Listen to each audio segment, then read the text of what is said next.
Recently, with the ministerial level talks that were actually taking place, the Asia Pacific ministerial meetings that have taken, the conference that have taken place, you've had a declaration that was adopted. The declaration, many would say, puts across the roadmap.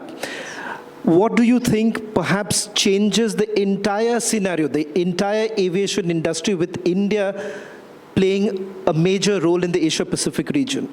We were very proud to host the second Asia Pacific Ministerial Conference, and one of the takeaways, and especially because it was happening in India, we had to give a certain idea about what India is about through the conference also. So two things we wanted to highlight. We obviously discussed upon the subjects that I've touched before, but two things we highlighted in the conference, because it was an international conference, we wanted them also to feel what India was looking at. So one thing is we wanted to see more women in aviation. And this, you'd be very surprised to know, the average number of pilots, women pilots across the world, the global average number is 5%. The Indian average number is 15%. Would you believe that? We are leading the numbers in women pilots or women workforce in aviation. So we wanted to showcase that to all the international countries, and we were telling them, boss, we need more women in aviation. We have to make it more convenient, more accessible, more women should come into the workforce. So we have, in the Delhi Declaration, we have put in a clause saying that, okay, we have to collectively think in the future so that we can see more women come into this. And the second point we stressed upon is the sustainable aviation fuel. And believe me when I say this, this is going to be a problem that the whole world is going to look at tomorrow. We need sustainable skies. We need greener skies, and one of the 3%, I think it's 2 to 3%, the gases emission is being done by the air travel today. So that is an area of concern for us also, and India wants to lead in that space.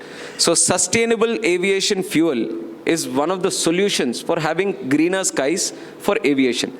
And right now, we are on the verge of devising the technologies that create the sustainable aviation fuel, SAF, what it's called. So SAF is something which India wants to be ahead of the curve. India wants to lead the whole world in how do you create SAF more efficiently and more in an affordable price also. So these two are the major things that we are looking at so that India can lead what the future challenges are going to be and create a way or direction for the whole world to follow us. Well, what is it that the world never believed that India could really achieve, particularly in the aviation industry? Is there something that during these conversations that you've had with people outside, what is it that they say that is perhaps a model to be adopted even outside? No, definitely how we have managed to create so many airports. That was very surprising for all of them. When I shared this same figure of 74 to 157, they were all gasping. They were like, India having so many airports, then yes, it is believable. It is already there in front of us, and that is how we are aiming for 350 more airports also. The way in the last 10 years, it's not that it's an unimaginable number, it is the speed at which we have done. 10 years, I'm telling you, no other country has reached this kind of numbers. So when we say that in the last 10 years, we were able to create 70 airports, and we have increased the capacity also, so that takes them, and the number of aircraft orders also that we have given.